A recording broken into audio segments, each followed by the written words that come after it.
Javno gradsko saobraćajno preduzeće Novi Sad obaveštava svoje korisnike da će od 5. do 10. avgusta zbog radova na kolovozu u ulici Feje Šklare doći do zatvaranja njenog dela od Kotorske do ulice Ćirila i Metodija i do izmene trase autobuske linije broj 12. Od ponedeljka 5.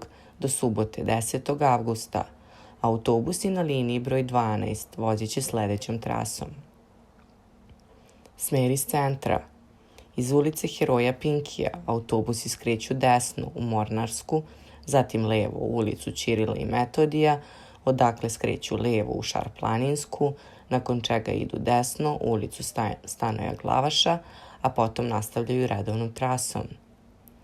Smer sa Telepa. Vozila se kreću redovnom ulicom Ćirila i Metodija do raskrsnice s ulicom Feje Šklare.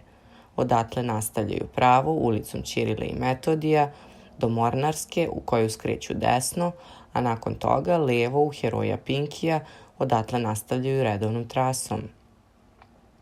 Autobusi na izmenjenom delu trase koriste stajalište. Smer iz centra, privremeno stajalište u Mornarskoj ulici ispred kućnog broja 17 i ulici Ćirila i Metodija ispred kućnog broja 100.